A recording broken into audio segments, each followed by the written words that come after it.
delighted to welcome Ethan Hawke to our stage. Let's give a big AFS welcome to the great Ethan Hawke.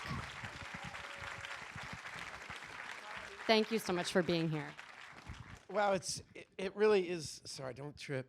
It really is a dream to be here with you guys, because while we were making this documentary about Paul and Joanne, well, it felt like we'd never be done and I could never be on the other side of it. And now being on the other side of it and studying them, I really did fall in love with them. And one of the big takeaways in learning about Paul and Joanne were at the Actors Studio in the 50s when something happened, like it really started with Marlon Brando, Tennessee Williams, and Elia Kazan, where they ignited something. But a whole generation of actors, it started in this tiny little room.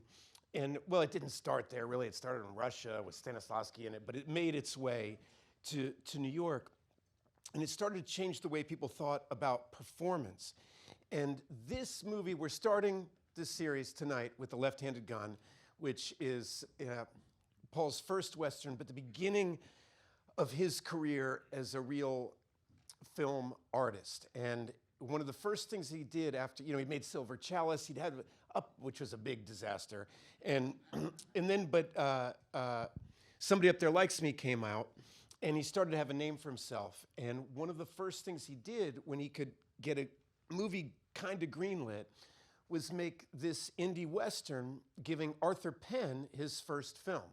And Arthur Penn would go on to be one of our great filmmakers. And Arthur Penn, it's an interesting thing that doesn't happen anymore, which is where there were acting teachers that were famous, right? We had Stella Adler, we had Elia Kazan, we had Uta Hagen, Lee Strasberg, where this generation of people was really treating acting not like celebrity, but like an art form. And Arthur Penn speaks very beautifully about this moment in time that if we can put ourselves back there, you experience this movie in kind of different way, which is they weren't trying to be gentlemen and ladies. They were trying to undo the mythos and the normal way of telling a story. And one of the ways to do that was to attack the Western and make a new Western and not play into the legends and fuck with it. And the alternate title of this series, for those that come to see more of these movies, the subtitle of Paul Newman's Westerns is Paul's War with John Wayne, right? And because Paul really represented this new age of artists, and I want to start this series. Around this time, there's a kind of famous story of Paul Newman walking into the Paramount or Warner Brothers commissary, one of those commissaries, and apparently John Wayne in front of everybody said, "Hey Newman, how's the revolution coming?" Right? And Newman said, "Well, Duke, it'd be going a lot better if you weren't on the wrong side."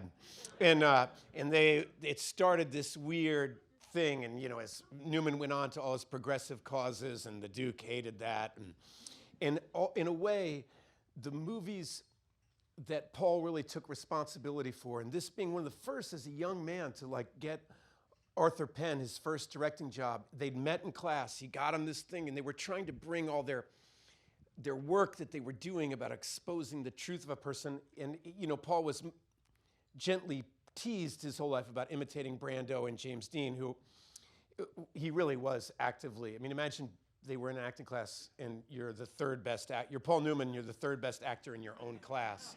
And everyone agrees, you're definitely not them. And so he was always slightly embarrassed about this movie as he got older because he felt he hadn't found himself.